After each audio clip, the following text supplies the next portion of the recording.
So more than 24 House Democrats voting against a bill that calls for expanding security protections to family members of Supreme Court justices. Yeah, legislation titled the Supreme Court Police Parity Act passed the House 396 to 27. Only Democrats opposing the measure, including some members of the squad like AOC and Rashida Tlaib. Here to join our discussion, Republican strategist and host of the 13-minute news hour, Bobby Eberle, and founding partner for West Front Strategies, Ashley Davis. Ashley, a lot of people were wondering why it took so long.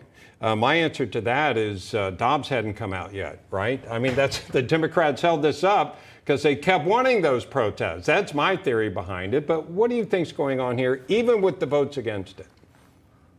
Well, I really think that I do agree with you in regards to why they were doing and taking so long to pass this. But the excuse that they're giving is they said they want this to expand to all federal judges, which you can imagine the cost of that, as well as some staff at the Supreme Court, which is just completely unrealistic. And what Mitch McConnell said, which was the best comment, was we're not going to spend all of this money protecting no-name staff that nobody knows.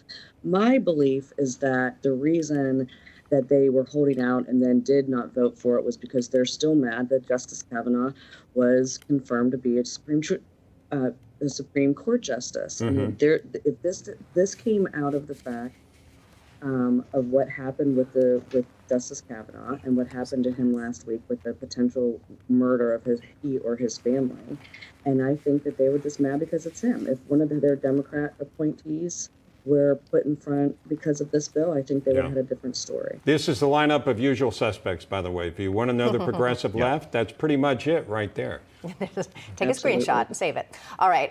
Today, Bobby, the January 6th committee released surveillance video on its Twitter page of the Capitol on January 5th. Now, it shows a tour led by Congressman Barry Loudermilk. The committee claims people on that tour photographed and recorded areas not typically of interest to tourists.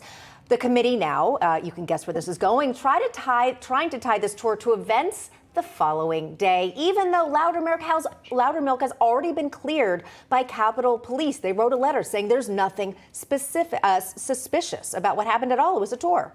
Congressman Loudermilk was on Rob Schmidt last night, and had this to say. They never got anywhere near the Capitol. They stayed in the House office buildings, which is totally separate from the Capitol, until they left that afternoon. In fact, no one in this group was even at the Capitol on January 6th. So this entire thing, this entire scenario was a narrative that was made up by the January 6th committee.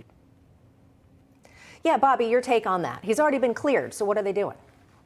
Right, yeah, and so basically what are they showing? They're showing that tourists are doing touristy things and taking these videos. I mean, it doesn't make sense. And all of this is just a massive distraction for what's really going on in the country. And I can't believe the advisors and the strategists that are involved with the Biden administration pushing this so much, like the primetime airing last week, because the American people care about inflation, the economy, gas prices. All of these things are major issues. January 6th doesn't even register, but Biden goes out with ultra MAGA or drops January 6th as a way to tie everything bad to Trump. But people aren't buying it anymore. So the more they push it, I think it actually just magnifies what Trump did, bringing his name back into it.